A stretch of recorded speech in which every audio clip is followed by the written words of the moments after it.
Maya Washington was 12 years old the first time she sat beside a boy who watched others eat with eyes that had already accepted he didn't deserve food. On a cracked Millbrook sidewalk, she shared her lunch without making him beg, and he promised her something impossible. "When I'm rich, I'll marry you, so you never have to worry about food again." Then he vanished into the kind of shadows most people never escape from. 15 years later, he returned not as the wealthy savior he'd sworn to become, but as something far more dangerous. A man carrying blood money, federal investigations, and enemies who would burn down everything Maya had built just to hurt him.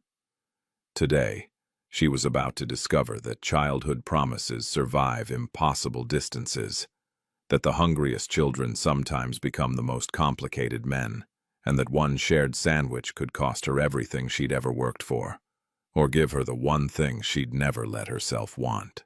Just before we get back to it, I'd love to know where you're watching from today, and if you're enjoying these stories, make sure you're subscribed. The east side of Millbrook looked like a place the world had forgotten on purpose. Abandoned factories lined the streets with broken windows that caught the afternoon light like dead eyes watching over the neighborhood. Rusted chain-link fences sagged between cracked concrete lots where weeds pushed through like they were trying to escape. Children walked home from school alone here, their backpacks sometimes heavier than the lunch they didn't have inside them. Hunger wasn't something people talked about in Millbrook. It was just normal, like the sirens at night or the way adults stopped making eye contact after a while. The boy was maybe 11, maybe 12. It was hard to tell because hunger had a way of keeping kids small. His name was Danny Mitchell, and he spent most afternoons doing what he did best, staying invisible. He'd learned to walk close to buildings, to keep his head down, to move through the world like he was apologizing for taking up space. His jeans were too short, showing bony ankles above sneakers held together with duct tape. His t-shirt hung loose on a frame that looked like it was built from wire and wishful thinking. Danny had a route. Behind the bakery on 7th Street, they threw out day-old bread every Tuesday and Thursday. The dumpster behind the grocery store sometimes had bruised apples or dented cans. He wasn't the only one who knew these spots, but he'd learned to time it right, to show up when the other scavengers were elsewhere. Pride was a strange thing to carry when your stomach was eating itself. But Danny carried it anyway. He never begged, never held out his hand, just watched and waited and took what the world threw away. That's how she first noticed him. Maya Washington walked the same streets every day after school, but she saw them differently. Where others saw decay, she saw neighbors. Where others saw danger, she saw people trying to survive. She was the same age as Danny, with dark skin that glowed warm in the sunlight and eyes that noticed everything. Her grandmother ran a small food pantry out of the basement of Riverside Baptist Church, and Maya had been helping there since she was old enough to stack cans properly. She understood hunger not as an abstract concept, but as the look in someone's eyes when they hadn't eaten in 2 days. She'd seen Danny before, standing outside the sandwich shop on Anderson Avenue. He wasn't begging or causing trouble. He was just watching through the window as people ate, his expression carefully blank. Most people looked right through him. Maya couldn't. It was a Wednesday afternoon in October when she first approached him. The air had that crisp bite that promised winter was coming, and Danny was sitting on the curb near the abandoned textile factory, hunched over like he was trying to make himself smaller. Maya had packed herself a lunch that morning, a turkey sandwich, an apple, and some cookies her grandmother had made. She'd been thinking about it all through math class. She walked up slowly, not wanting to startle him. Danny's head snapped up when her shadow fell across the sidewalk, his body tensing like he might need to run. "Hey," Maya said, keeping her voice gentle. "I'm Maya. I've seen you around." Danny didn't answer. His eyes flicked to the paper bag in her hands, then away, like he was ashamed for noticing. I packed too much lunch, Maya lied, sitting down on the curb beside him without asking permission. My grandma always tells me my eyes are bigger than my stomach. She pulled out the sandwich and unwrapped it, taking a deliberately small bite. The silence stretched between them, uncomfortable and heavy. Danny's stomach growled loud enough for both of them to hear. His face flushed red. Maya kept eating, looking straight ahead at the empty street. Then casually, like it didn't matter at all, she set the rest of the sandwich on the paper bag between them and stood up. "I gotta get going," she said. "Can't finish this. Hate wasting food, though." She walked away before he could refuse, before his pride could get in the way of his hunger. When she glanced back from the corner, the sandwich was gone and Danny was still sitting there, his shoulders shaking in a way that might have been crying, or might have been something else entirely. The next day, Maya brought an apple. She found him in the same spot and sat down again, this time eating half of it before sliding the rest toward him. He took it without looking at her, but he didn't leave. That felt like progress. By the third week, they had a routine. Maya would show up with food, never too much, never making a big deal about it, and they'd sit together on that curb while the sun got lower and the shadows got longer. Slowly, Danny started talking. His voice was quiet, rough from disuse. "My mom left when I was 8, just didn't come home one day." Maya listened, peeling an orange into careful sections. "My dad's around sometimes," Danny continued, staring at the cracked pavement.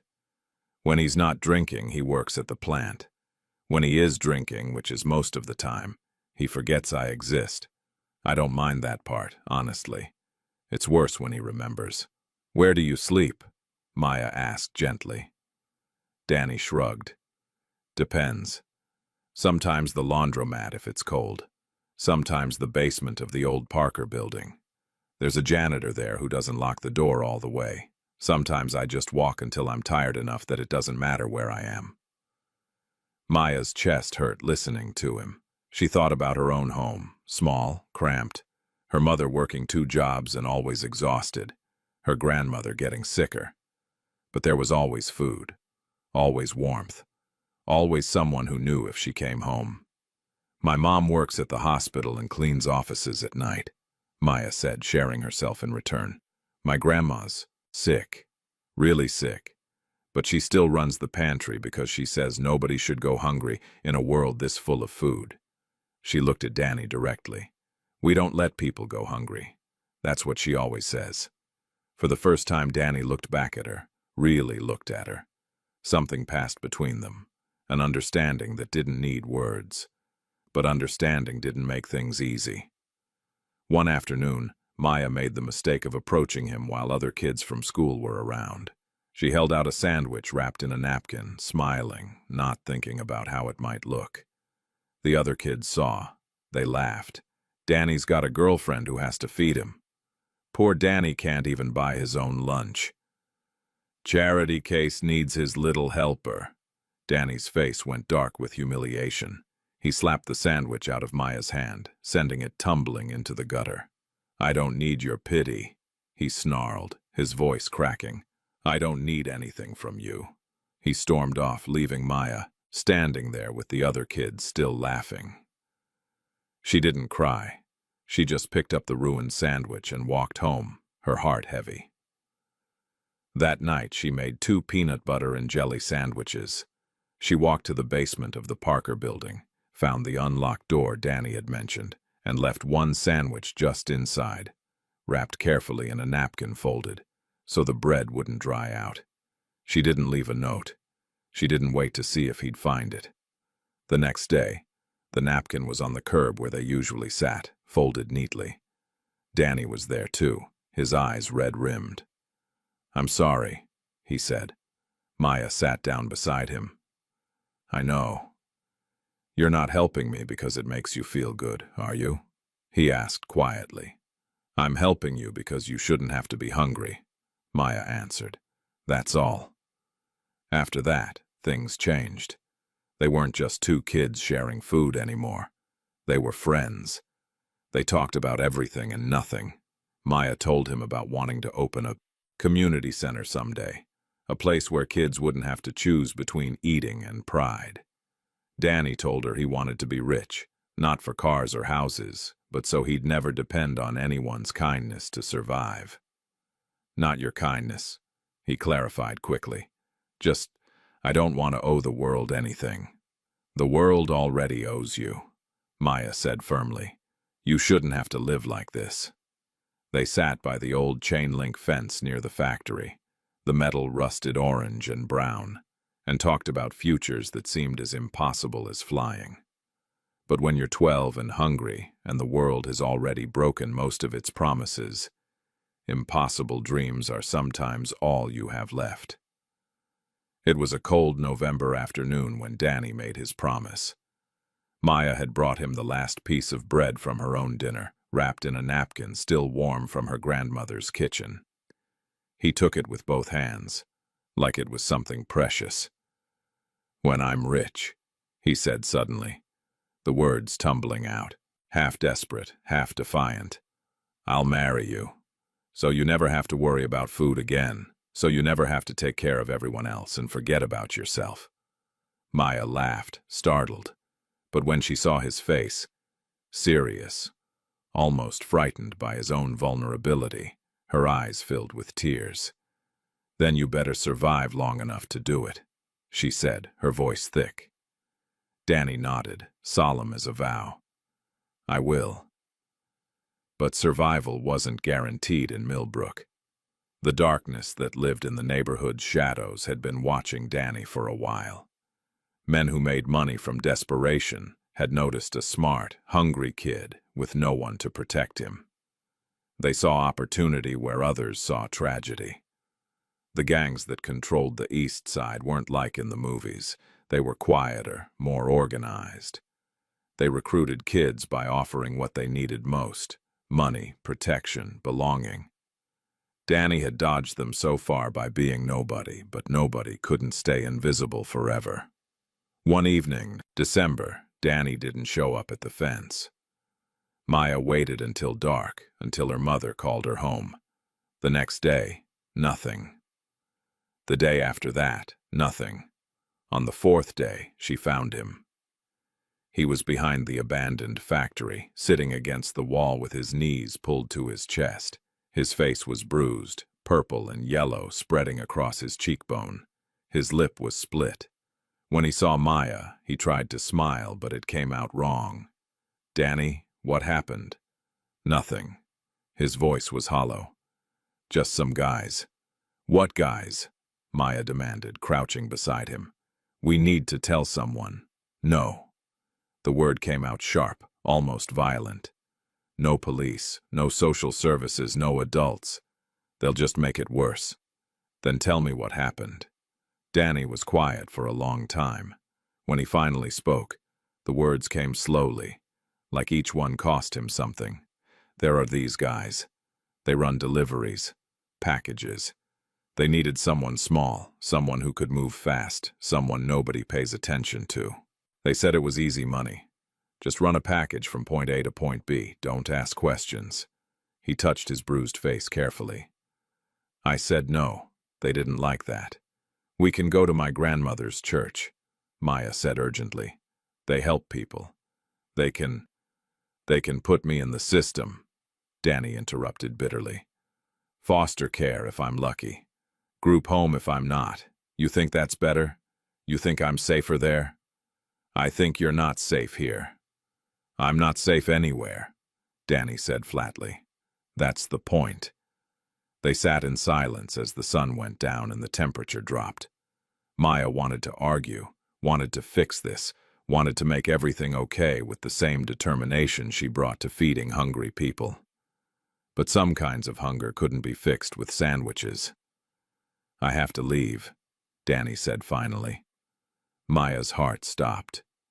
"What?" "There's a guy, older. He's heading south, says there's work in the shipping yards. Real work, not package running. He leaves tomorrow, before dawn. Danny looked at her with eyes that seemed too old for his face. "I can't stay here, Maya. They know where I sleep, they know my routes. They'll keep pushing until I say yes or until I can't say anything anymore." "No." Maya's voice broke. "No, Danny, please. We'll figure something out. There's nothing to figure out." He stood up, wincing. "This is how it is. You're just going to leave? Just disappear? Better than the alternative." Maya stood too, tears streaming down her face now. You promised you'd survive." "I'm trying to," Danny said quietly. "That's why I have to go." They stood facing each other in the gathering darkness, two children carrying weights meant for adults. Maya wanted to grab him, hold him there, refused to let him vanish into the same emptiness that had swallowed his mother. But she knew she couldn't. She'd never been able to force anyone to accept her help. "When will you come back?" "I don't know. Maybe never." Danny's voice cracked. "Maybe when I'm actually rich instead of just dreaming about it." He turned to walk away. Maya called after him. "Danny!" He stopped but didn't turn around. "Remember your promise," she said. "Remember." "I won't forget," he said. Then he disappeared into the shadows between buildings, and Maya was alone. She went to their spot by the fence the next morning, a sandwich wrapped carefully in a napkin. She waited all day, missing school, ignoring her mother's calls. The sandwich grew stale. The sun crossed the sky. Danny never came. When she finally stood to leave, her legs stiff from sitting so long, she saw something caught on the fence. A torn piece of fabric, blue denim from Danny's backpack. She pulled it free and held it in her fist, this small proof that he had existed, that their friendship had been real. Maya walked home as the streetlights flickered on, the sandwich still in her other hand, and something inside her childhood cracked open and bled out onto the cold pavement of Millbrook's forgotten streets. Days blurred into weeks. Maya kept returning to the fence, kept leaving food even though she knew it was pointless. Pigeons ate the bread. Ants carried away the crumbs. Rain soaked the napkins into pulp. But she kept coming because stopping would mean accepting that Danny was really gone, and she wasn't ready for that. Eventually, her mother noticed. "Baby, who are you leaving food for?" "Just someone who needed it," Maya said. "They still need it?" Maya looked at the moldy sandwich from 3 days ago. "No, I don't think so." She stopped going to the fence after that. Childhood didn't end with a ceremony or announcement. It just stopped, quietly. And Maya found herself standing in a space where innocence used to be. Life got harder in other ways. Her grandmother's diabetes worsened. Then her heart. Hospital stays became frequent, then constant. Maya would sit beside the bed doing homework while machines beeped steady rhythms of borrowed time. The medical bills piled up on their kitchen table, white envelopes with red warnings that her mother tried to hide but couldn't. Her mother worked double shifts, triple when she could get them. Maya watched her leave before dawn and return after dark, exhausted to the bone. The apartment grew quieter. Meals became simpler. New clothes stopped appearing. Maya learned to stretch everything: shampoo, toothpaste, the last bit of milk. She also learned to step up. At 13, she was cooking dinners and packing lunches. At 14, she was managing her grandmother's medications and doctor's appointments. At 15, she was working weekend shifts at the church pantry, organizing food drives and coordinating with local shelters. The other volunteers noticed her. "This girl's got a calling," Pastor James would say, watching Maya efficiently sort donations and speak gently to families who came in desperate. "She never lets anyone leave hungry." It became her reputation. The girl who fed people. The girl who remembered names. The girl who treated everyone who walked through those church doors like they mattered. Because to Maya, they did. Every hungry face reminded her of Danny, of what it meant to be invisible and empty. And she couldn't fix what happened to him, but maybe she could fix something for someone else. High school brought new challenges. Her counselor, Mrs. Patterson, was the kind of woman who thought she was being helpful by being realistic. "Maya, have you considered community college?" she asked during their junior year meeting. "It's more affordable, and with your family situation." "I want to apply to State University," Maya interrupted, "for their social work program." Mrs. Patterson's smile was patient and infuriating. "That's ambitious. But university is expensive, and frankly, with your responsibilities at home, I'll get scholarships." "Scholarships are competitive, and your grades, while good, aren't exceptional. Maybe we should focus on more attainable options." Maya left that office with fury burning in her chest. Attainable. Like her dreams should be small because her bank account was. Like caring for her family made her weak instead of strong. Like hunger and hardship meant she should accept less. She studied harder, stayed up later, worked every angle she could find. She wrote scholarship essays about poverty and purpose, about community and change. She volunteered relentlessly, building a resume that showed colleges. She was serious. And when the acceptance letter came from State with a partial scholarship, she cried in the church basement surrounded by canned goods and felt vindicated in a way that made her chest ache. But victory was brief. 2 months before graduation, her grandmother died. The funeral was small, held at Riverside Baptist with people from the neighborhood Maya had helped feed over the years. They came and held her hands and told her that her grandmother was proud. Maya stood there in a borrowed black dress, numb, watching the casket and thinking about all the promises that get broken when people leave. The pantry nearly shut down without her grandmother running it. Donations dropped. Volunteers scattered. Pastor James tried to keep it going, but he had a church to run and not enough hours in the day. Maya watched the place that had shaped her entire life slowly dismantle itself, and something inside her hardened into resolution. At the wake, she stood in front of the dwindling crowd and made an announcement. "I'm going to university to study social work and community development," she said, her voice steady despite the grief. "And when I'm done, I'm coming back here. I'm going to build something that doesn't fall apart when one person leaves. I'm going to make sure nobody in this neighborhood goes hungry, because there's no one left who remembers how to care." People applauded. Her mother cried, and Maya felt the ghost of Danny's words from years ago. So you never have to worry about food again. She was going to become what she'd once tried to give him: stability, safety, a full table and a warm room.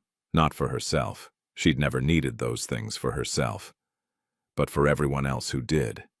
College was grueling. Maya worked 2 campus jobs, studied in between shifts, and came home every weekend to help her mother with bills. She learned about nonprofit management, grant writing, food systems, and community organizing. She learned the language of change, how to talk to donors, write proposals, navigate bureaucracy. She was good at it. More than good. By the time she graduated, she had a plan. A real one. She was going to open a nonprofit focused on food access, youth programs, and job training. She was going to do it in Millbrook, in the neighborhood that raised her, and she was going to do it right. It took 3 years of working other jobs, saving money, and building connections before she could launch Washington Community Services. The IATSE name honored her grandmother. The mission honored everyone who'd ever been hungry in a world that had enough. She was 26 when she opened the doors. The building was small, barely more than a storefront with a kitchen in back and an office upstairs, but it had a table that sat 12, a pantry that stayed stocked, and programs that helped teenagers get their first jobs. Maya ran it with the same fierce attention she'd brought to everything else in her life. The community responded. Families came. Volunteers signed up. Local businesses donated.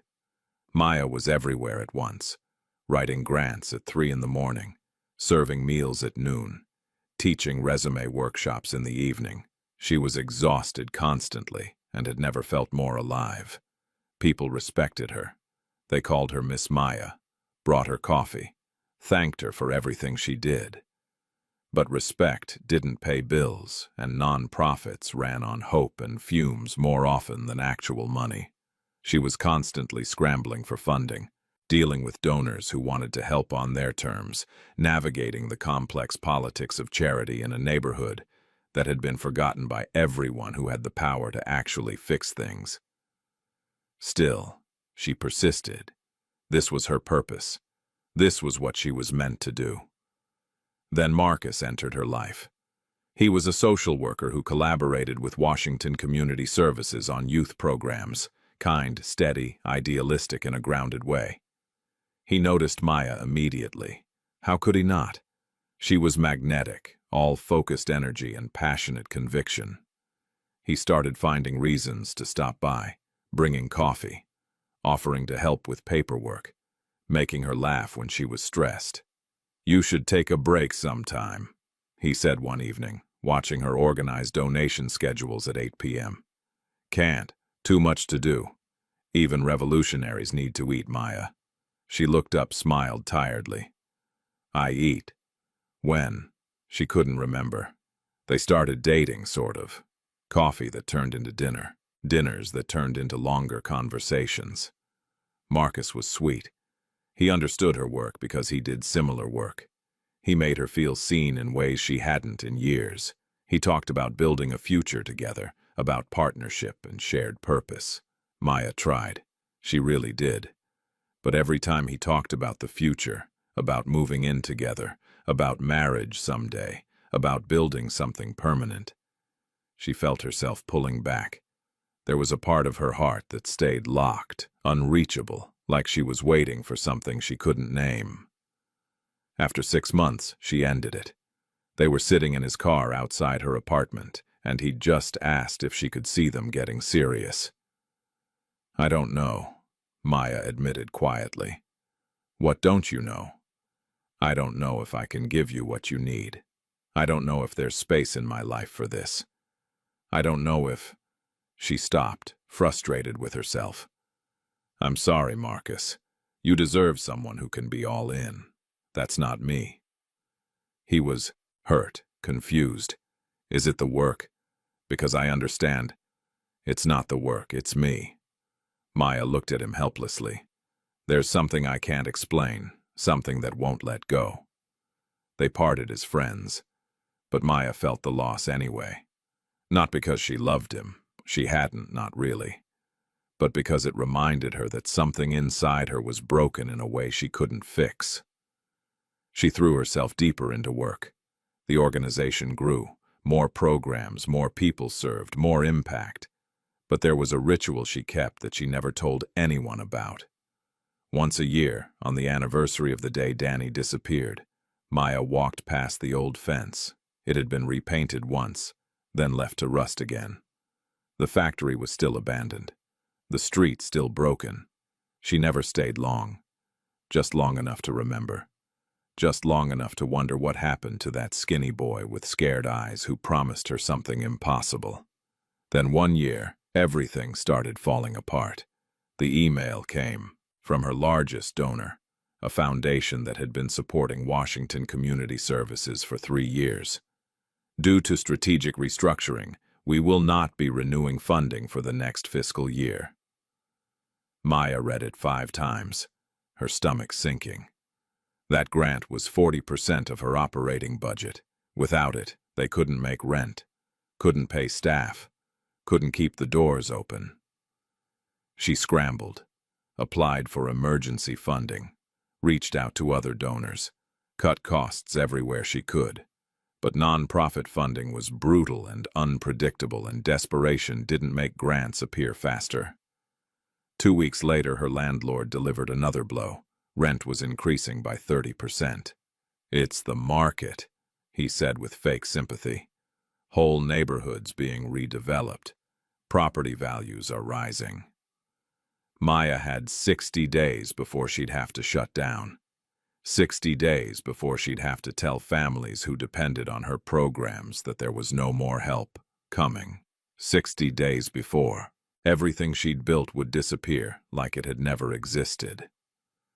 She sat in her office late one night, the foreclosure notice on her desk, staring at the wall where she'd hung photos of the kids from their after-school program. Bright faces, wide smiles, children who looked like they had futures, just like she and Danny had once looked. The parallel hit her like cold water.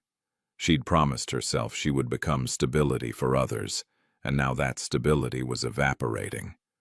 She'd built something real and good and necessary, and the world was going to erase it anyway because money always won in the end.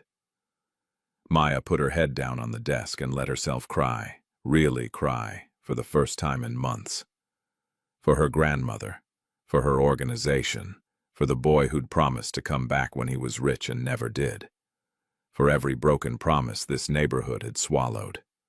When she finally lifted her head, her eyes were swollen and her chest hurt, but something had settled inside her. She wasn't going down without a fight. She'd find a way. She always did. The streetlights outside flickered, casting shadows across the photos on her wall. Somewhere in Millbrook, children were going to bed hungry. Somewhere, someone was making promises they might not be able to keep. Maya took a breath and started making calls. It was nearly midnight, but desperation didn't keep business hours. She was going to save this place, or she was going to burn every bridge trying. The promise she'd made to herself, to be what Danny had needed, still stood. And Maya Washington didn't break her promises, even when the world broke everything else. Maya sat in her office staring at the 60-day notice when the first whispers started spreading through Millbrook. A private investment group was buying up properties on the east side. Abandoned factories, empty lots, boarded-up buildings, anything they could get their hands on. Some people were celebrating, talking about jobs and new development. Others were scared, remembering what happened when money came into poor neighborhoods. It usually meant the people already living there got pushed out. The rumors reached Maya through volunteers at the community center. "They're calling it urban renewal," said Mrs. Chen. "No, Mrs. Harper, one of the longtime residents who helped in the kitchen. My landlord already got an offer. Said developers want to turn the whole block into mixed-use retail." Maya barely paid attention. She had bigger problems than theoretical development plans. She had 37 children in after-school programs who needed somewhere to go. She had 18 families depending on weekly food assistance. She had a building she was about to lose and no idea how to save it. Then the email arrived. It came on a Wednesday morning, formal and brief. A representative from Bellwether Capital Partners wanted to schedule a tour of Washington Community Services. They were interested in community-focused organizations in the area and wanted to learn more about her work. No specific names, just a request for a meeting. Maya's first instinct was suspicion. Investment groups didn't typically care about nonprofits unless they were sitting on valuable property. But desperation made her pragmatic. Maybe they wanted to be donors. Maybe they had corporate social responsibility budgets. Maybe this was the miracle she'd been praying for. She agreed to the meeting. The black SUV pulled up exactly on time 3 days later. Maya watched from the window as the vehicle parked, sleek and expensive and completely out of place on a street where most people took the bus. The door opened and a man stepped out. He was tall, well-built, probably in his early 30s. He wore a charcoal suit that looked like it cost more than Maya's monthly rent, and his movements had the careful control of someone used to being watched. Dark hair, clean-shaven, sunglasses that hid his eyes. When he removed them, Maya saw his face, properly. Sharp features, pale skin, a small scar near his left eyebrow that caught the light. Something about him felt familiar in a way she couldn't place. like a song she'd heard once and forgotten. He introduced himself as James Parker, representative for Bellwether Capital. His handshake was firm, professional. His voice was deeper than she expected, controlled in a way that suggested he chose every word carefully. "Miss Washington, thank you for meeting with me." "Of course," Maya said, leading him inside. "Though I have to admit, I'm not sure what an investment group wants with a struggling nonprofit."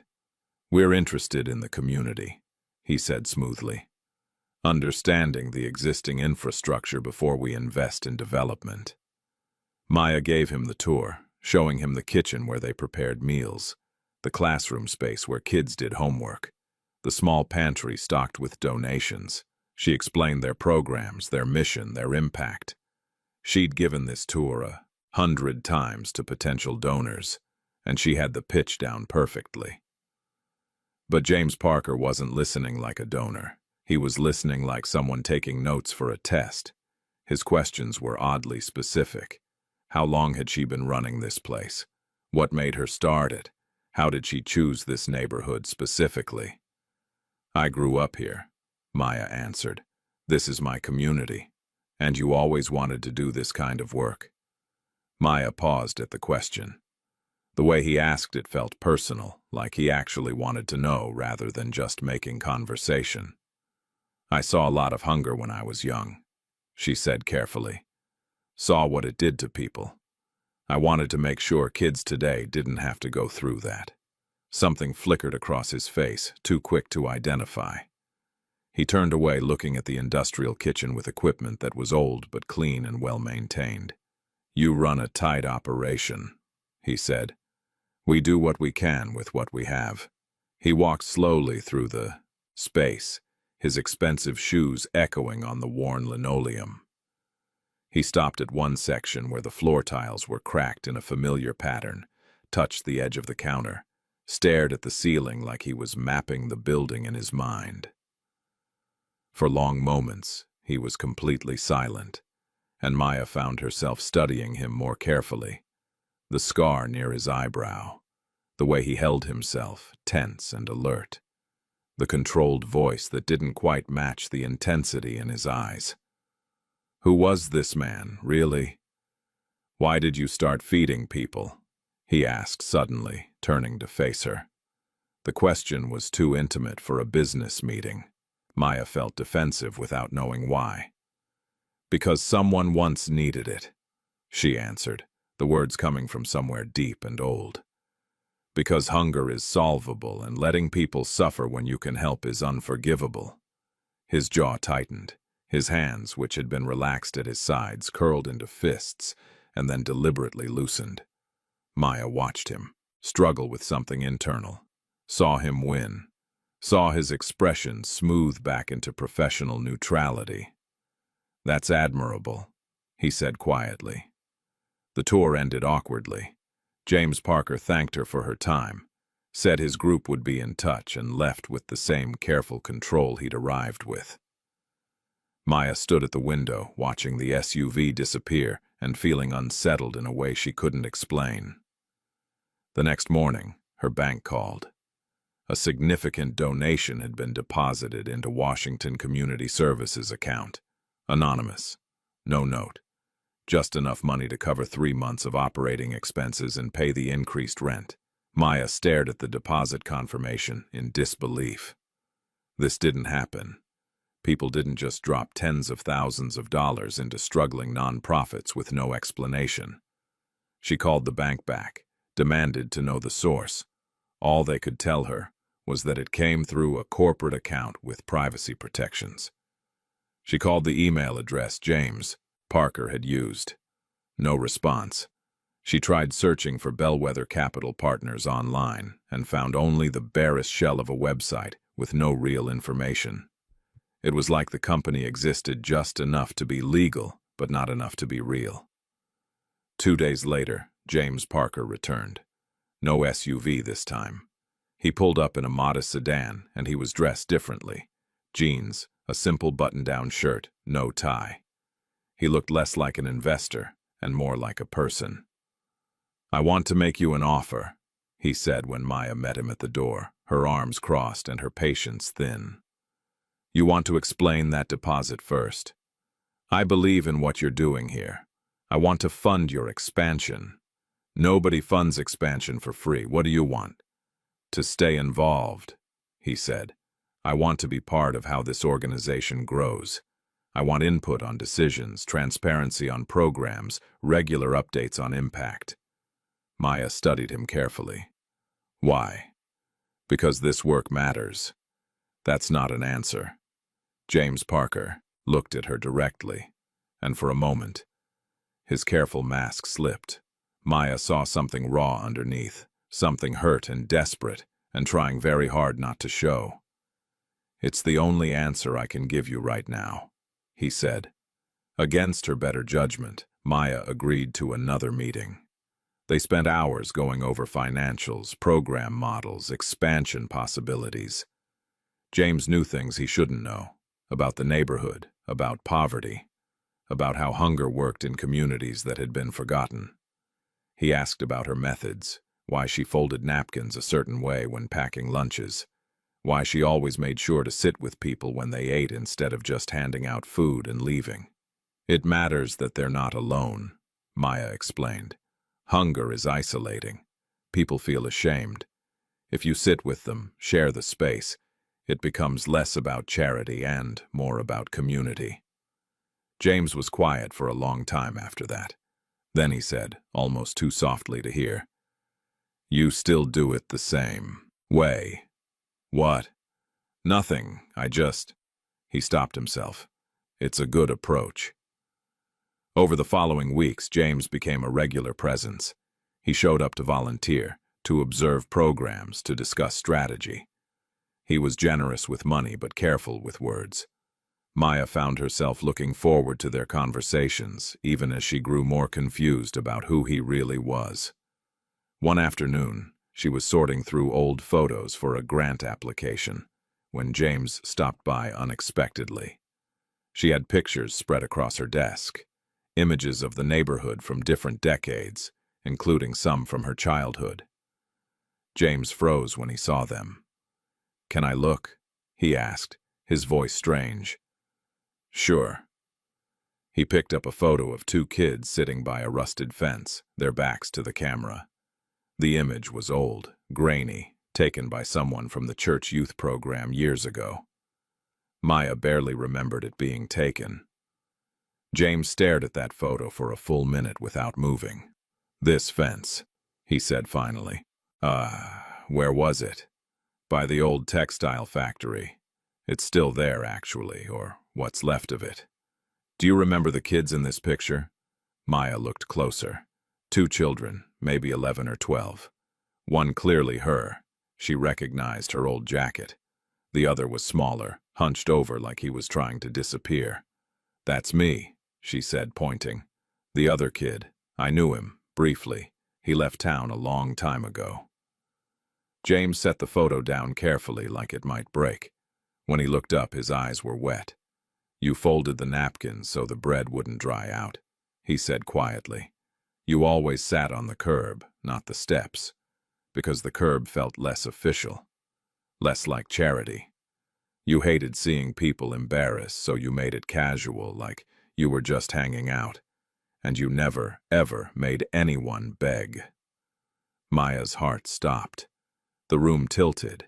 She gripped the edge of her desk as impossible recognition crashed through her. Danny? He didn't answer with words. He just looked at her with eyes that were the same scared, proud, desperate eyes from 15 years ago, now sitting in a man's face that money and time had rebuilt into something almost unrecognizable. Oh my God, Maya whispered.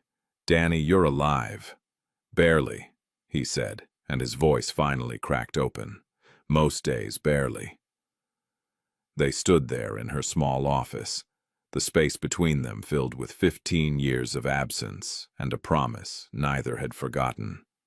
Maya's mind was racing, trying to reconcile the skinny boy who'd slept in basements with this wealthy man in expensive clothes, trying to understand how he'd survived, trying to figure out what this meant. "Why didn't you tell me?" she asked, her voice shaking. "Why come back like this? Why not just—" "Because I'm not the kid you knew," Danny interrupted. "I'm not the boy who made you a promise. I'm something else now. Something complicated." "What does that mean?" Danny ran his hand through his hair, a gesture so familiar it hurt. "It means I need to tell you the truth. All of it. And when I do, you might not want me anywhere near this place."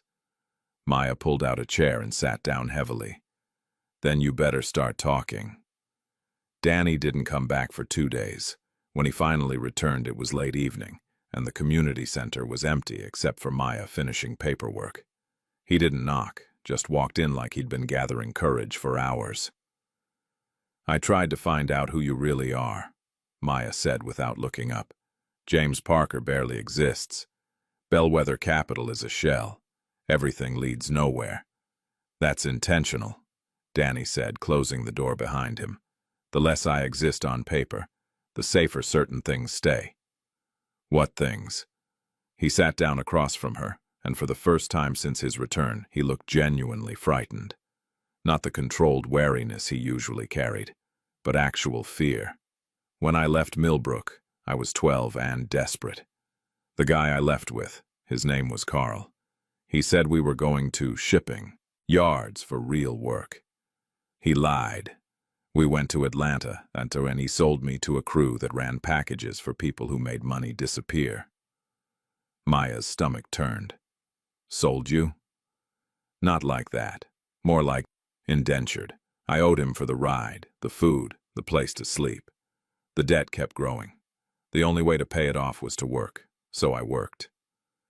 Danny's voice was flat, reciting facts like they'd happened to someone else.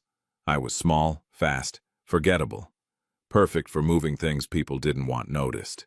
Cash mostly. Sometimes documents. Never asked questions. You were a child. They didn't care. Nobody cares when you're nobody." He looked at his hands, expensive watch glinting in the fluorescent light. "I did that for 3 years, lived in basements, ran packages, watched people disappear when they screwed up. I learned how money moved in shadows, how systems worked when they weren't supposed to exist." Maya wanted to interrupt, to say something, but Danny was talking like if he stopped, he might never start again. "When I was 15, I started paying attention, really paying attention. I learned names, routes, account numbers. I memorized everything because memorizing things had kept me alive before. And I realized something. The men running this operation were smart about crime, but stupid about business. They were bleeding money through inefficiency. So what did you do?" "I made myself useful. Started suggesting better routes, cleaner transfers. Made them more money. They noticed. Promoted me from runner to coordinator. Gave me more access." Danny's smile was bitter. "I was 16 and managing illegal financial operations for men who would have killed me if I'd made one mistake." "Danny, it gets worse," he said. "When I was 19, the main boss got arrested. The whole operation fractured. People scrambled for control. I saw an opportunity and I took it. I had access to accounts, passwords, routing numbers. I didn't just take control of the money. I took the money. All of it. Millions that had been moving through those systems for years." Maya stood up, needing to move, needing space to process what she was hearing. "You stole from criminals." "I redistributed assets from a criminal network and restructured them through legitimate businesses," Danny corrected. "Bought real companies, hired real lawyers, cleaned everything until it looked legal because most of it actually was. The illegal money got buried so deep, no one could trace it without tearing apart 50 legitimate businesses. That's still blood money." "Yes," Danny agreed quietly. "It is. Every dollar I have came from suffering somewhere down the line. I know that. I live with that. But I also didn't steal from innocent people. I stole from thieves. And I've spent the last decade trying to make it mean something." Maya turned to face him. "Is that what this is? You coming back here, funding my organization? Is that you trying to buy forgiveness? No, Danny said firmly. I came back because someone is trying to take it all away, and when they do, this neighborhood becomes collateral damage. The air in the room changed. Maya felt cold suddenly. Explain. Danny stood up, pacing now, his controlled demeanor cracking further. The men I took from weren't the top of the system. They were middle management. The real power was higher up, people who owned legitimate businesses and used the criminal network as a side operation. When I dismantled the network, I hurt them. Badly. They've been looking for me ever since. And they found you. They found Bellwether Capital, found properties I control, found patterns in my investments. He stopped pacing, looked at her directly. Your building sits on a lot that connects to 3 other properties I've been protecting through shell companies. If they take those properties, they can rebuild their pipeline right through this neighborhood. Your nonprofit isn't just in the way, it's leverage against me. Maya felt like the floor had dropped out from under her. So you didn't come back for me at all. You came back to protect your assets. No. Danny's voice broke. No, Maya. I've been protecting this block for 3 years. I made sure the landlord couldn't sell, kept developers away, maintained the buildings around yours. I knew you were here. I knew what you were doing. I watched from a distance because I was too ashamed to face you. Why come back now? Because they escalated. Because staying away wasn't protecting you anymore. Because He stopped, struggling. Because I never forgot. Not the food, not the fence, not the promise. Not you. And I couldn't let you lose everything because of choices I made when I was desperate. Maya sat back down, her legs unsteady. She looked at this man who used to be a boy she'd fed sandwiches to, who'd promised her impossible things and then disappeared into a life she couldn't have imagined. She tried to feel angry, but mostly she just felt tired. You should have told me from the beginning, she said. Would you have accepted my help if you knew? She wanted to say yes. She couldn't. Danny pulled out a folder from the bag he'd brought. This is everything. Incorporation documents, financial trails, property deeds. I'm putting the entire block into a protected trust. Legal. Clean. It'll be under your control, not mine. Whatever happens to me, these buildings stay community-owned. Whatever happens to you, I'm testifying, Danny said quietly. Federal investigation into money laundering networks. I've been cooperating for 6 months. When it goes public, people are going to come after me. Not just legally. Some of these men don't believe in courts. Maya stared at him, understanding clicking into place. You're in danger. Yes. Real danger. Yes. And you came back anyway. Danny looked at her with eyes that held 15 years of survival and loneliness. I made you a promise. I told you when I was rich I'd marry you so. You'd never have to worry. I was 12 and stupid, and I thought money fixed everything. His voice softened. I'm not rich anymore. Not in the way that matters. Most of my assets are frozen or being investigated or already seized. But I have enough left to do one thing right. I can make sure you keep this place. I can make sure the work you built doesn't burn down because of me. Danny, let me finish, he said. You spent your whole life feeding people who were hungry. You never asked for anything back. You never made anyone beg. You treated everyone like they mattered, even when the world said they didn't. His voice cracked. You treated me like I mattered when I was nobody. When I was just a hungry kid who everyone else ignored. You saved my life, Maya. Let me at least try to protect yours. Maya stood up slowly and walked to him. Up close, she could see the scar near his eyebrow clearly, a reminder of the violence he'd survived. She could see the exhaustion in his face, the weight of carrying secrets, the fear he was trying so hard to hide. I don't want your protection, she said quietly. I want the truth. All of it. No more hiding. No more mysterious donations. No more shell companies. If we're doing this, whatever this is, we do it honestly. The truth is ugly. I work in Millbrook. I know ugly. Danny almost smiled. Almost. The man who recruited me when I was 12. His name is Richard Brennan. He's still out there. Still operating. And when this investigation goes public, he's going to realize I'm the one who gave investigators everything they needed to bring him down.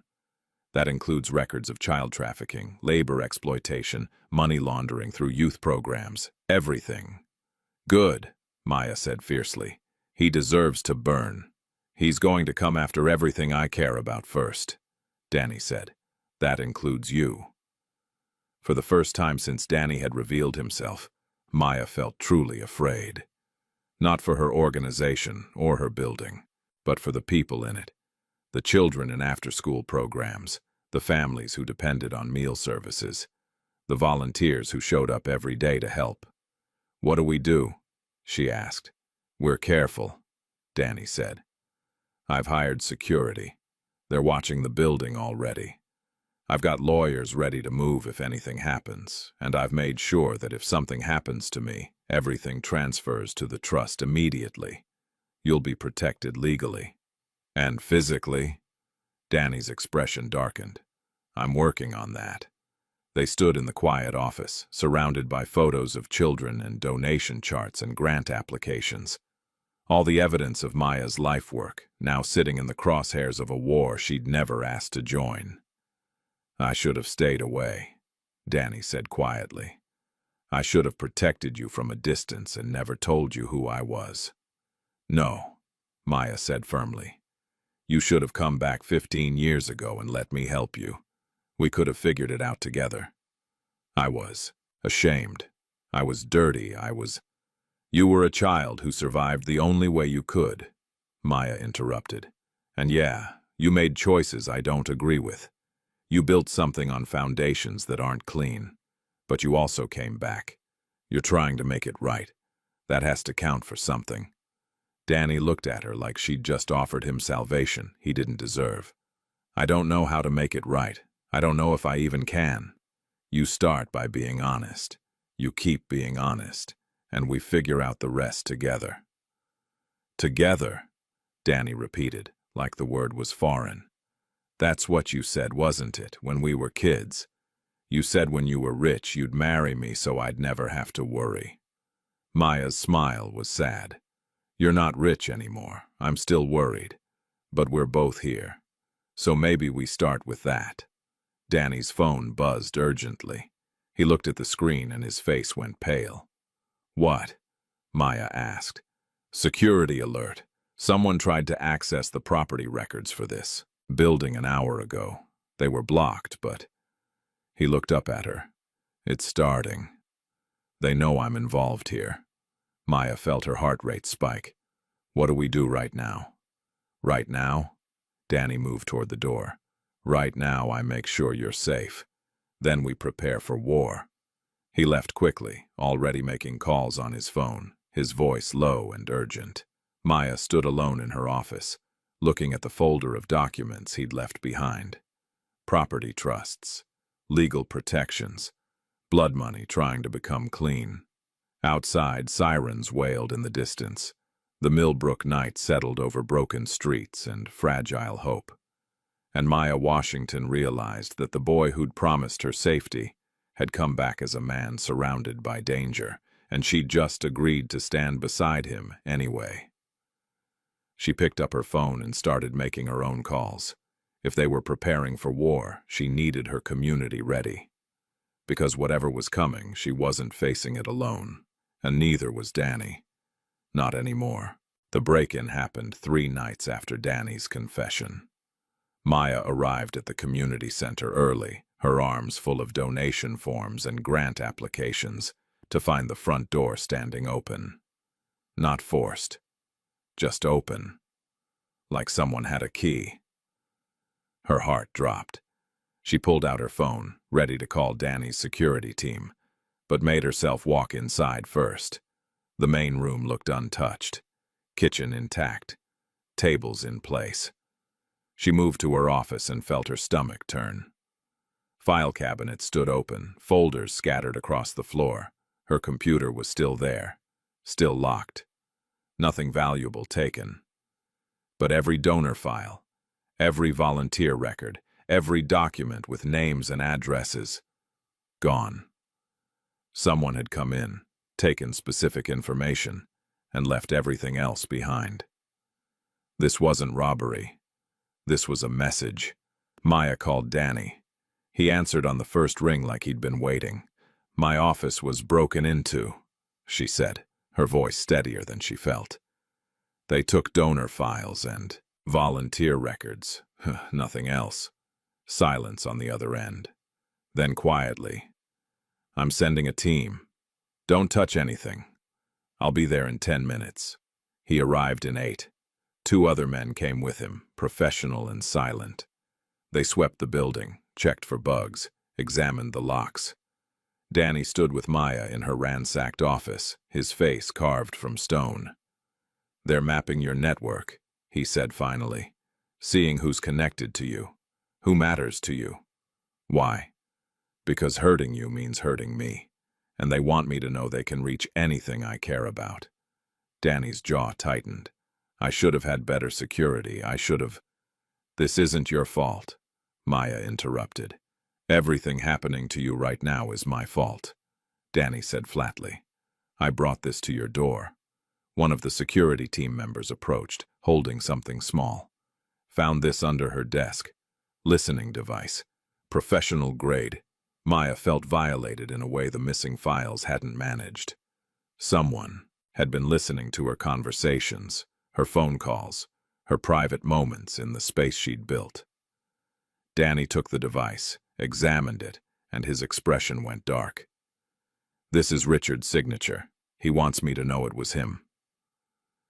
"Who is he really?" Maya asked. "You said he recruited you, but what is he now?" "Now? He's a respected developer, Brennan Development Group. He's got political connections, charitable foundations, his name on buildings. Nobody knows what he really is." Danny's voice was cold. "He trafficked children for labor, used them to move money, run packages, do things that adults would get caught doing. When they got too old or too damaged, he disappeared them. I was one of the lucky ones. I survived long enough to become useful." Maya felt sick. "And he's still out there doing this?" "The investigation is building cases on 12 different networks. Richard's is one of them, but he's careful. Layered. Everything runs through proxies." Danny looked at her directly. "When the federal arrests start, he's going to know I testified, and he's going to come after everything I've tried to protect, including me. Especially you." Maya sank into her chair, processing. Around her, security was sweeping for more devices, taking photos, documenting everything.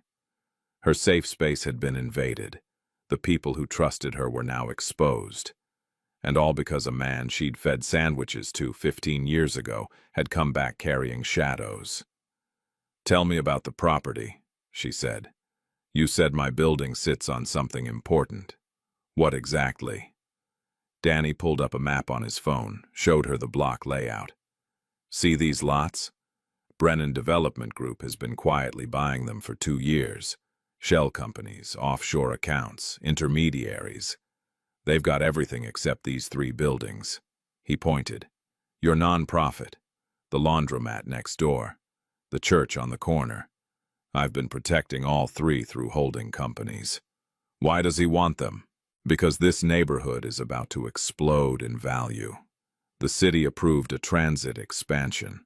Property values will triple in 5 years. Richard wants to control the whole corridor." Danny's expression hardened.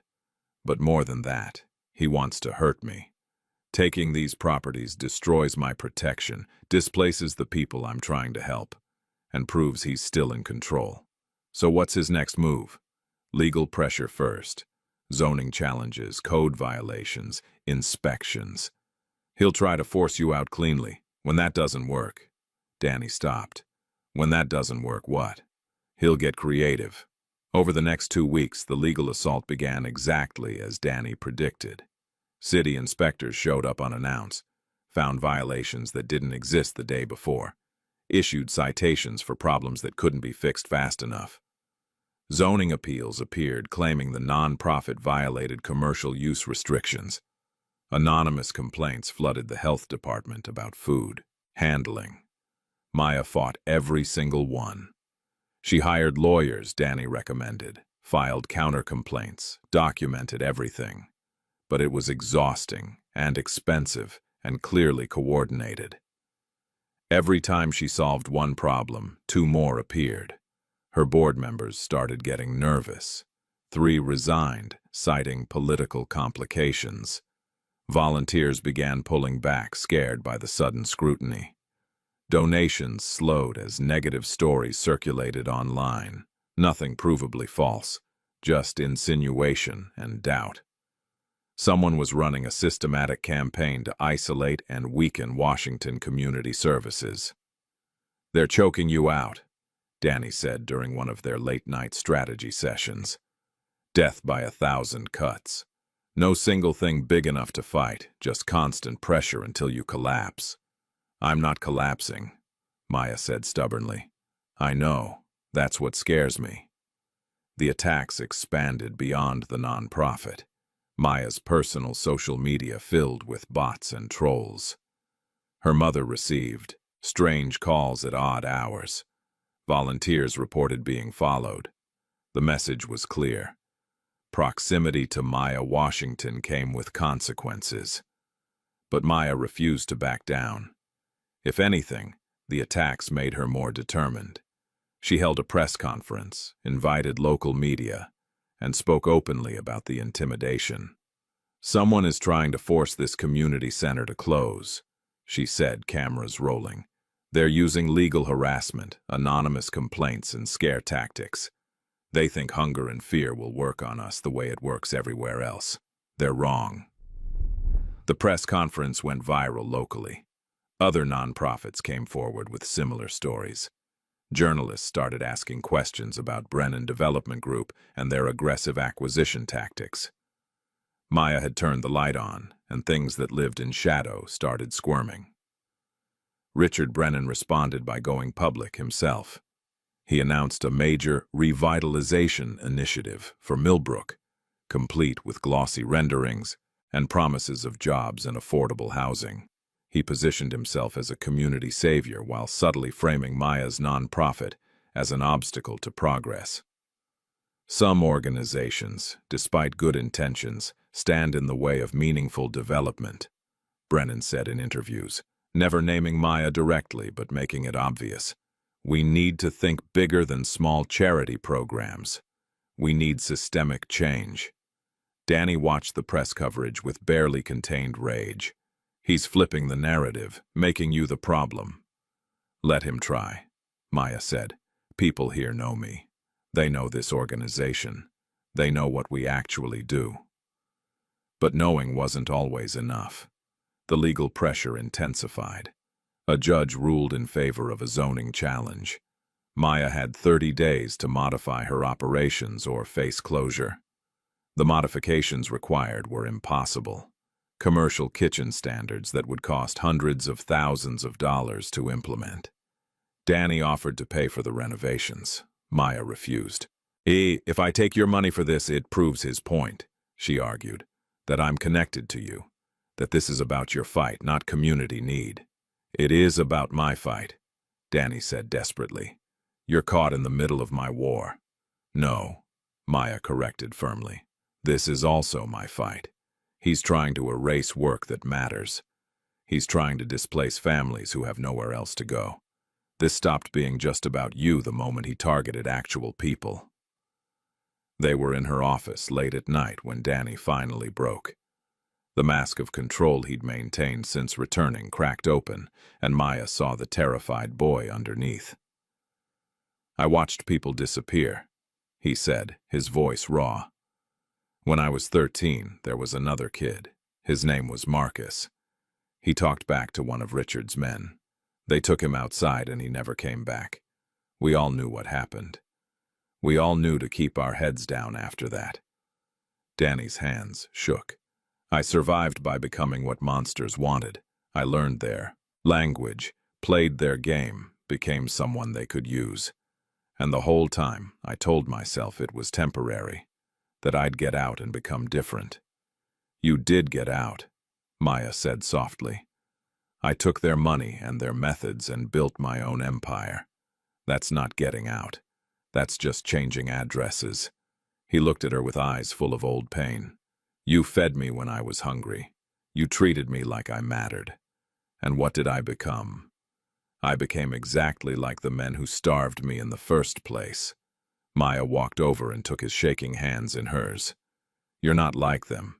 You're trying to protect people. That counts. Does it? Or am I just using you to feel better about blood money? I don't know, Maya answered honestly. Maybe both. But you're here. You're fighting.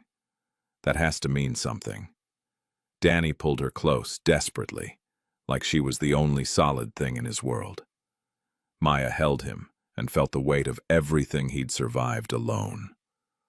All those years running from shadows, building wealth from trauma, trying to become someone worthy of a promise made by a 12-year-old boy who thought money fixed everything. The moment broke when Danny's phone buzzed. He checked it and went pale. What? Maya asked. Federal agents just raided 3 of Richard's shell companies. The investigation went active. Danny looked at her. It's public now. Everyone knows something's happening. He's going to retaliate. How long do we have? Hours, maybe less. Danny made calls, mobilized his security team, put everyone on high alert. Maya called her volunteers and told them not to come in tomorrow. She called the families in her programs and warned them to be careful. She did everything she could to protect people from a storm she couldn't fully see yet. The retaliation came at 2 a.m. Maya's phone screamed her awake. Danny's voice, sharp and urgent. Get out of your apartment, right now. Don't ask questions, just move. Maya was already pulling on. Clothes, her heart hammering. What's happening? Fire at the community center. Professionals. Get somewhere public and stay there until my team reaches you. The line went dead. Maya grabbed her keys and ran, taking stairs instead of the elevator. She burst onto the street and saw it immediately. The glow on the horizon, orange and angry. Smoke rising in thick columns. The direction of Washington Community Services. She ran. 4 blocks in the middle of the night, her lungs burning, her mind refusing to accept what her eyes were seeing. By the time she got close, fire trucks had arrived. Police were setting up barriers, and the building, her building, the place she'd built from nothing, was engulfed in flames. Maya fell to her knees on the sidewalk. Around her, neighbors emerged from their homes, drawn by the sirens and the light. Children she'd fed pointed at the fire with wide eyes. Volunteers who'd worked beside her stood crying. Everything she'd spent 10 years building was burning, and there was nothing she could do but watch. Danny found her there an hour later. He was covered in soot, his expensive shirt torn. He'd tried to go inside before firefighters stopped him. I'm sorry, he said, kneeling beside her. Maya, I'm so sorry. She couldn't speak, couldn't process, just stared at the flames consuming her life's work. By dawn, it was over. The building was a charred skeleton, black and smoking. Investigators were already calling it arson. Accelerant patterns, multiple ignition points, clearly intentional. The fire chief said it was a miracle no one was inside. The building had been empty because Maya had warned everyone to stay away. Danny's warning had saved lives, but it hadn't saved the center. News crews arrived as the sun rose. They filmed the destruction, interviewed neighbors, captured Maya sitting on the curb with ash in her hair and devastation on her face. By mid-morning, the story was everywhere. Community center, destroyed and suspected. Arson. Beloved non-profit leader left with nothing. The community's response was immediate and overwhelming. People showed up with food, water, offers of space. Churches opened their doors. Schools offered classrooms. Families Maya had helped came with whatever money they could spare. She watched them arrive, these people who had so little giving what they could, and felt something shift inside her chest. Richard Brennan made a public statement by noon, expressing deep concern over the fire and offering his company's resources to help rebuild. It was a masterful move, positioning himself as generous while everyone who knew the truth saw it for what it was. A victory lap disguised as charity. Danny watched the statement on his phone and something in him snapped. "I'm done hiding," he said. "What does that mean?" Maya asked. "It means I'm testifying publicly. No more sealed depositions. No more anonymity. I'm going on record, full name, full story, everything Richard did and everyone he worked with. That'll make you a target. I'm already a target. At least this way I'm fighting back." 3 days later, Danny stood before federal prosecutors and gave testimony that would dismantle networks spanning 20 years. He named names, provided documentation, detailed operations, child trafficking, labor exploitation, money laundering through dozens of legitimate businesses. He exposed Richard Brennan as the architect of systems that destroyed hundreds of lives. The arrests began immediately.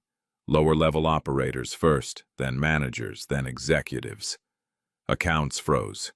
Businesses shuttered.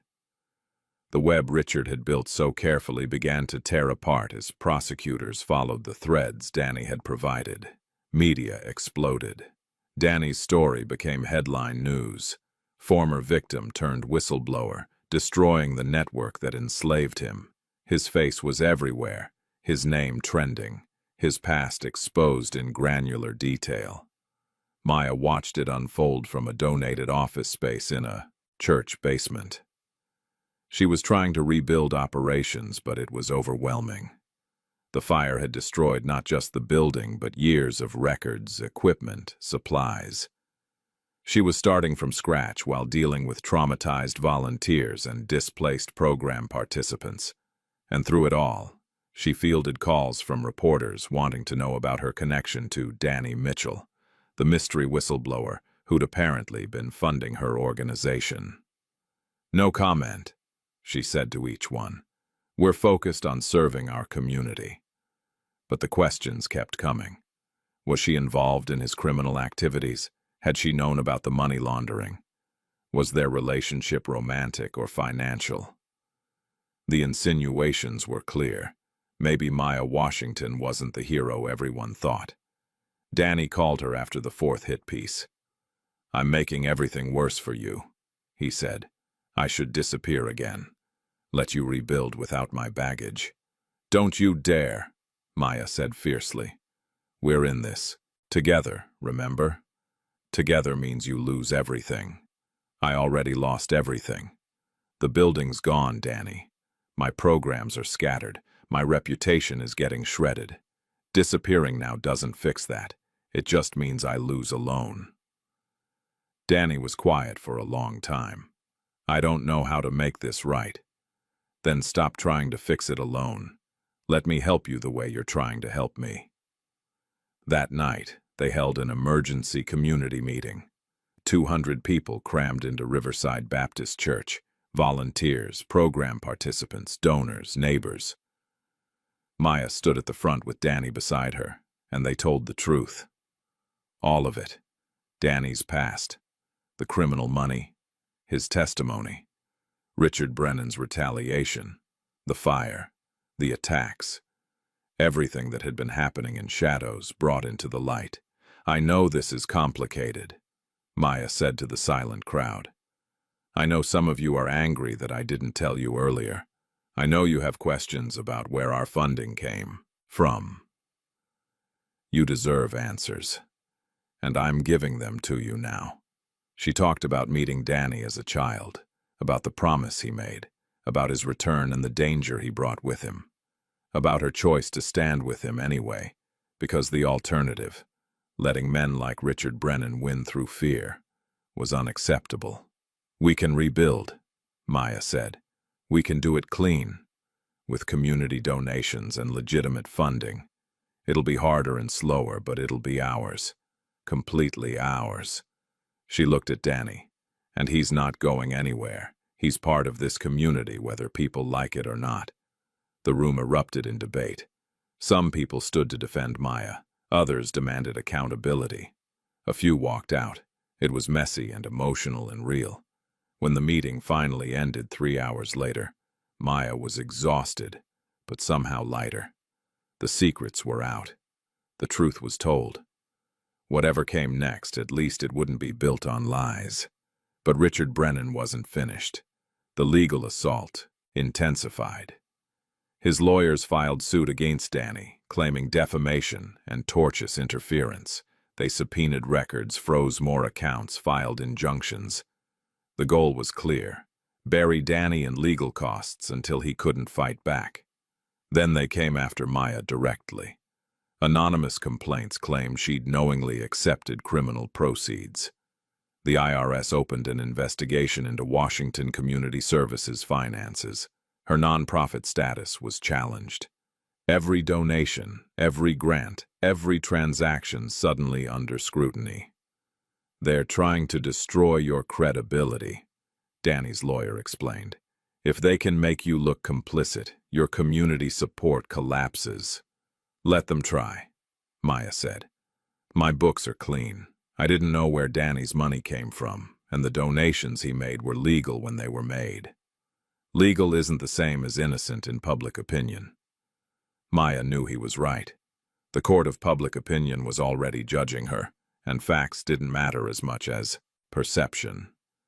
She was the woman who'd taken blood money, who'd let a criminal into children's programs, who'd endangered families for personal connections. The hate mail started arriving, then the threats.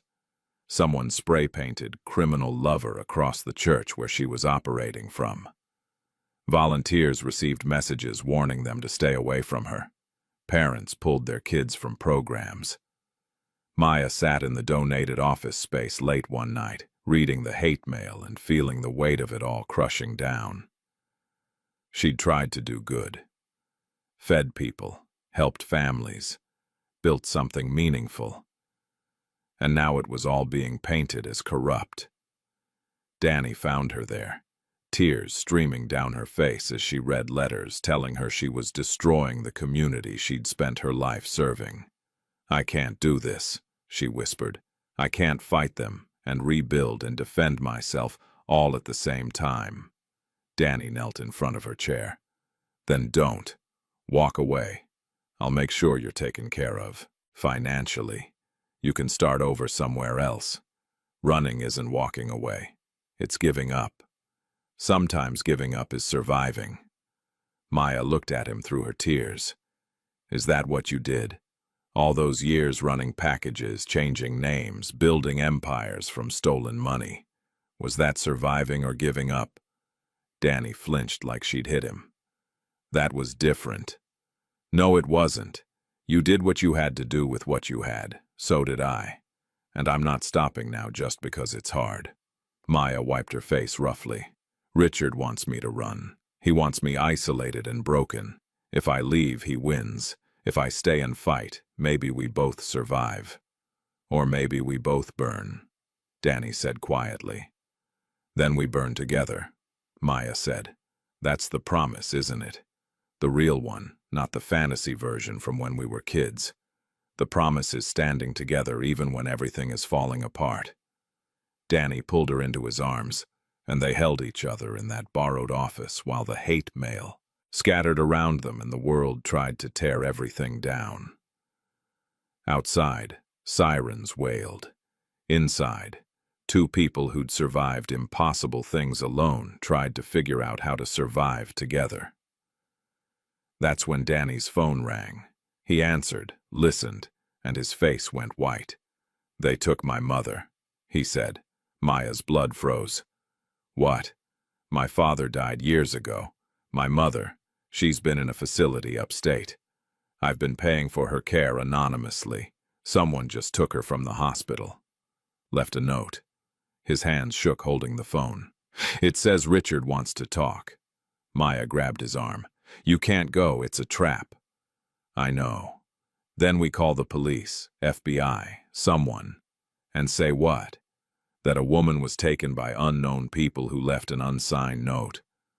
By the time they investigate, she'll be gone. Danny stood up, his jaw set. This is about me. He wants me to know he can still take everything, still make me small, still prove I never actually escaped. So what do we do? Danny looked at her with eyes full of old fear and new determination. We go get her. Together. The way we should have done everything from the start. Maya knew it was dangerous. Knew it was probably exactly what Richard wanted. But she also knew Danny couldn't lose anyone else, couldn't survive another person disappearing while he stood helpless. Then we go, she said. But we go smart. We bring security. We call the FBI anyway, and we don't do anything stupid. Danny almost smiled. Stupid is all I've got left. They made plans quickly. Danny's security team would follow at a distance. The FBI would be on standby. They'd go to the meeting location, an abandoned warehouse in the industrial district, and try to negotiate. Neither of them believed negotiation would work, but they were out of better options. As they drove through the dark streets of Millbrook toward the warehouse, Maya thought about promises. About a skinny boy who'd sworn to marry her when he was rich. About a woman who'd sworn to feed people when everyone else gave up. About all the ways they'd both tried to become something better than the pain that shaped them. The warehouse appeared ahead, dark and hulking against the night sky. Danny parked a block away. Last chance to stay in the car, he said. We're in this together, Maya reminded him. That's the promise, the real one. They walked toward the warehouse holding hands, two people shaped by hunger and trauma, heading into darkness because sometimes the only way out was through. And somewhere in that darkness, Richard Brennan was waiting. The warehouse smelled like rust and abandonment. Danny and Maya stepped through the broken door into darkness punctuated by scattered light from gaps in the roof. Their footsteps echoed too loud, announcing their arrival to whoever waited inside. Danny Mitchell, a voice called from the shadows. Calm, almost friendly. I wondered how long it would take you to come crawling back. Richard Brennan stepped into a pool of moonlight. He was in his 50s, well-dressed, distinguished-looking in the way powerful men often were. Nothing about him suggested monster. That was the point. Where's my mother? Danny demanded. Safe, comfortable, better care than you've been paying for, honestly. Richard smiled. I'm not a savage, Daniel. I just needed your attention. You have it. Let her go. In time. First, we talk about what you've cost me. Richard's smile faded. 15 years I spent building networks you dismantled in 6 months of testimony. Millions in assets frozen.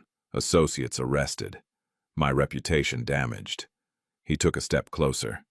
You were supposed to be grateful. I gave you opportunity when you were nothing. You trafficked children, Maya said, her voice cutting through the warehouse.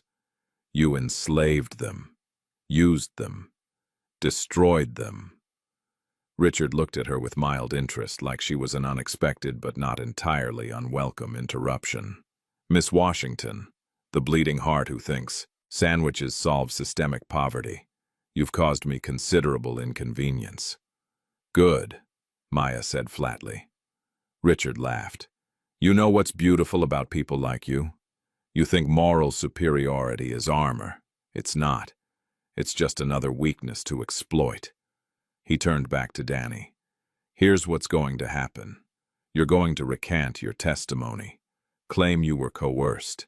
You're going to disappear, really disappear this time, and I'll make sure your mother lives out her days peacefully. And if I don't, then she dies, painfully. And Miss Washington's little charity operation gets buried so deep in legal trouble, she'll spend the next decade in courtrooms. Richard shrugged. Your choice. Save your mother, or save your conscience. Danny stood very still. Maya could see him calculating, weighing, trying to find a way out that didn't exist.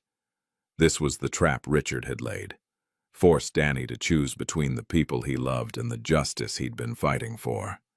You can't win this, Richard continued. Even if you refuse, even if you sacrifice everything. I've got lawyers who'll tie up prosecutions for years. I've got politicians who owe me favors. I've got money hidden in places your investigators will never find. He spread his hands. I always win, Daniel. That's what you never understood. The system protects people like me. Maya felt Danny's hand tighten around hers, felt him preparing to surrender, to trade everything for his mother's safety. She couldn't let that happen. You're right, Maya said suddenly. The system does protect people like you. Rich, connected white men who know how to hide in plain sight. She pulled out her phone. That's why we didn't come alone, and that's why we've been recording everything you just said. Richard's expression flickered. That won't hold up in court. Maybe not, but it'll hold up on the internet. Maya held up her phone, showing the live stream she'd started the moment they entered. 15,000 people watching right now. Every word you just said about trafficking children, threatening witnesses, admitting to hidden assets, all recorded, all public. Richard lunged for the phone. Danny stepped between them, and suddenly, the warehouse exploded with movement. Security team members materialized from the shadows. FBI agents who'd been waiting outside rushed in. Richard tried to run and made it maybe 10 feet before he was tackled to the ground. The next hour was chaos, arrests, Miranda rights, agents securing the scene. Danny's mother was located in a van 2 blocks away, shaken but unharmed. Paramedics checked her while Danny held her hand and cried like the child he'd been when she'd last been fully present in his life. Maya sat on a concrete barrier outside the warehouse, watching it all unfold. She was exhausted down to her bones. Her hands wouldn't stop shaking. But Richard Brennan was in handcuffs, and that had to count for something. Danny found her there an hour later. My mother's asking for you. Maya met the woman who'd raised Danny before addiction, and illness took her away. She was frail, her memory fractured, but her eyes were kind. She took Maya's hand with surprising strength. You're the girl who fed my boy, she said softly. Maya nodded, unable to speak. Thank you, Danny's mother whispered. Thank you for not giving up on him. Over the following weeks, the full scope of Richard's network unraveled. Dozens more arrests, accounts seized globally, victims coming forward. The media coverage was relentless, and this time the narrative was clear. Richard Brennan was a monster who'd hidden behind respectability, and Danny Mitchell was the survivor who'd brought him down. But victory came with costs. Most of Danny's remaining assets were seized as proceeds of criminal activity. The trust he'd set up for Maya's property was frozen pending investigation. His savings, his investments, his carefully constructed wealth, gone. He was left with almost nothing. I'm not rich anymore, he told Maya, standing in the borrowed church basement where she was trying to rebuild her organization. I can't save your nonprofit. I can't fund expansion. I can't do any of the things I promised. You never promised money, Maya said. You promised to marry me so I'd never have to worry about food again. Turns out neither of us are worried about food. We're worried about bigger things now. Danny almost smiled. Still, I came back saying I'd help. Instead, I burned down your building and destroyed your reputation. You did, Maya agreed. But you also exposed a trafficking network, saved God knows how many children from what you went through. That has to count for something. The rebuilding started small. Community donations trickled in. $5 here, 20 there. Churches offered space. Schools provided equipment. Families Maya had helped showed up with whatever they could give. It wasn't much. It wasn't fast. But it was real. Danny worked beside her, no longer the wealthy investor, but just another volunteer.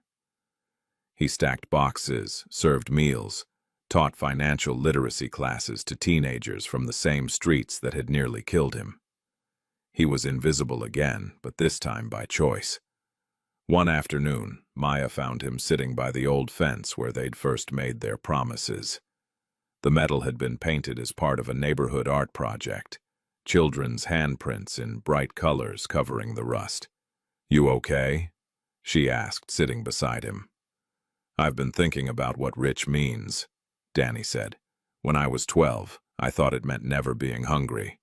When I was 20, I thought it meant having money nobody could take away. Now I'm 32 with nothing in my bank account, and I'm trying to figure out what it actually means. And I don't know yet, but I think it's not what I thought." They sat in silence, watching kids play in the lot where Danny used to scavenge cans. The neighborhood was changing, but slowly, on its own terms.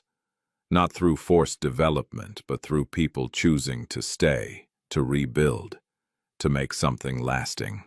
"I'm sorry I couldn't keep my promise," Danny said quietly. "The one about being rich when I came back." "You kept the promise that mattered," Maya said. "You survived. You came back. That's what I asked for." 1 year later, Washington Community Services reopened in a new building. Not the original location, that lot was still tied up in legal proceedings, but a better space donated by a church coalition. The grand opening was simple. Folding tables, donated food, children running through hallways that echoed with possibility. Maya stood at the front addressing the crowd of volunteers, donors, and community members who'd made this moment possible. She wore a simple dress, her hair natural, her face tired but genuinely happy. "We didn't rebuild alone," she said. "This center belongs to everyone who showed up with $5, with their time, with their hope. You proved that community isn't built by wealthy donors or powerful developers. It's built by people who refuse to let their neighbors go hungry." The crowd applauded. Danny watched from the back, deliberately out of the spotlight. He'd been offered positions on the board, opportunities to be publicly recognized. He'd refused them all. This was Maya's moment, earned through her decade of work, and he wasn't going to complicate it with his baggage. After the ceremony, someone approached Maya with an offer.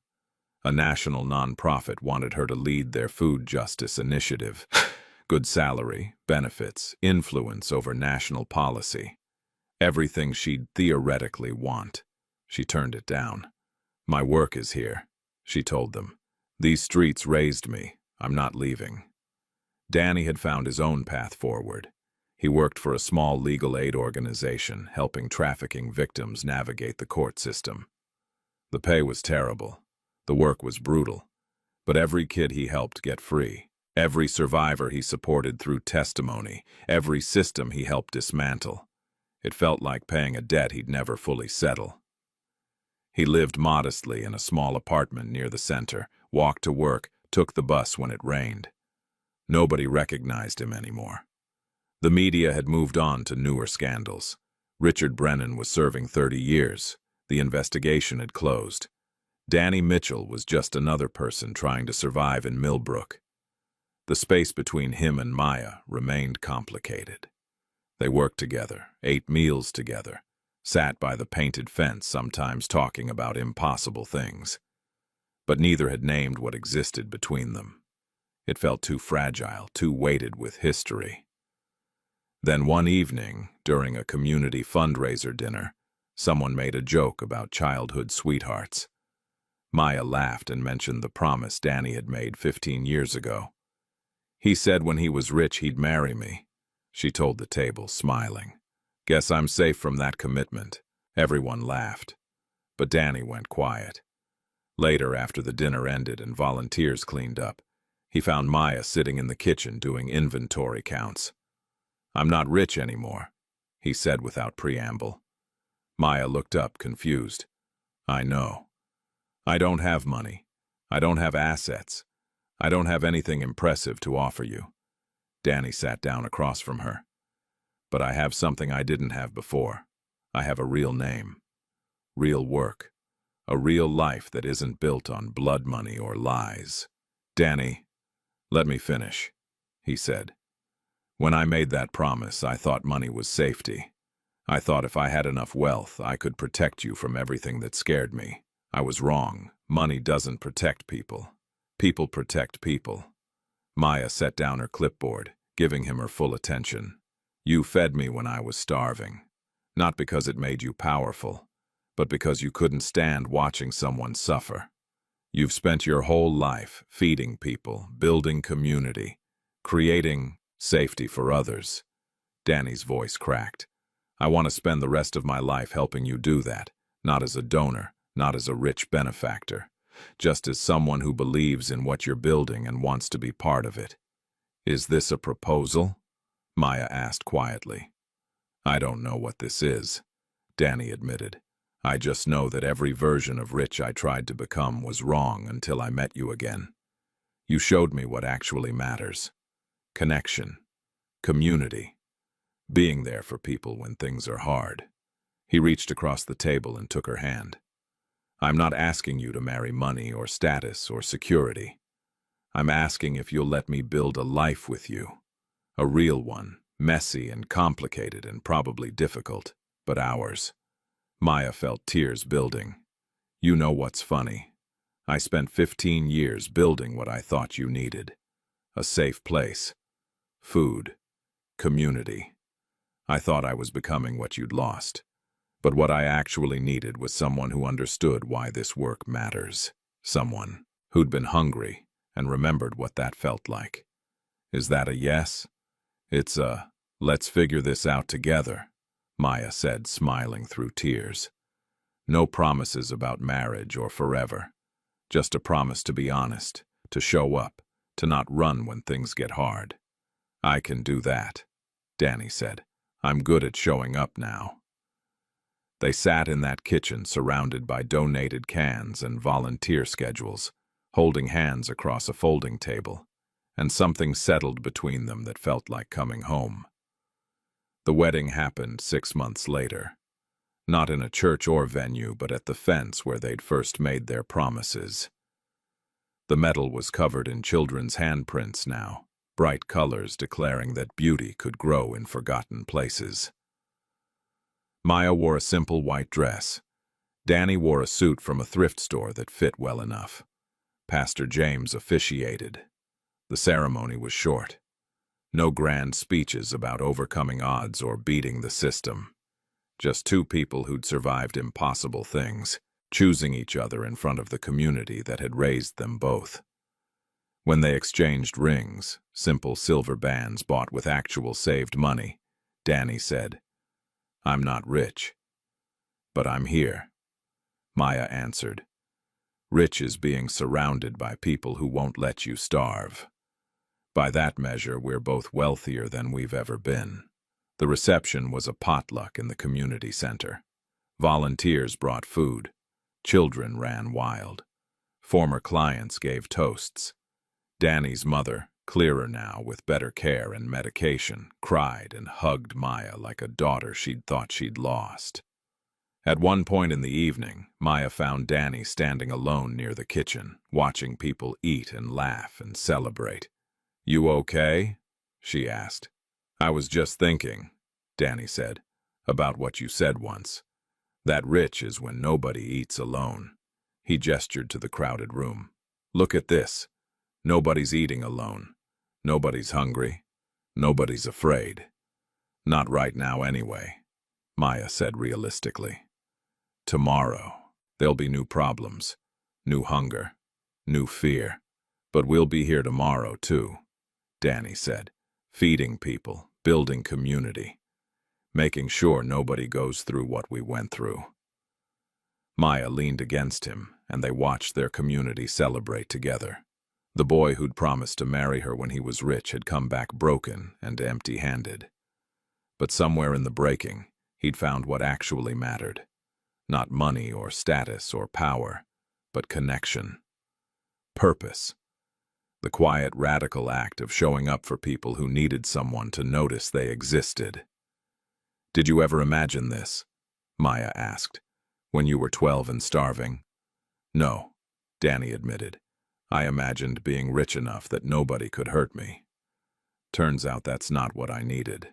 "What did you need?" Danny pulled her closer. "I needed you to keep believing I could be something other than broken, even when I didn't believe it myself." The party continued around them. Children played games. Volunteers cleaned dishes. Families gathered around tables laden with food nobody had to earn or beg for. Just community taking care of community the way it always should have been. And in the middle of it all, two people who'd started with a promise about money and hunger discovered that the richest thing they'd ever have was each other and the community they'd chosen to serve together. The fence with children's handprints stood outside like a monument to survival. The community center hummed with life and purpose, and Maya and Danny walked into their shared future knowing that some promises take a lifetime to fulfill, but they're worth every hard-fought step. Being rich, they'd finally learned, wasn't about what you owned. It was about who showed up when you needed them. By that measure, surrounded by people they'd fed and fought for and loved, they were the wealthiest people in Millbrook. And that was more than enough. If someone you saved as a child returned years later carrying both salvation and destruction, would you stand beside them when the world demanded you walk away? Hit that like button if this story touched your heart, and subscribe for more stories about promises that refuse to die, redemption that costs everything, and the kind of love that survives when nothing else does.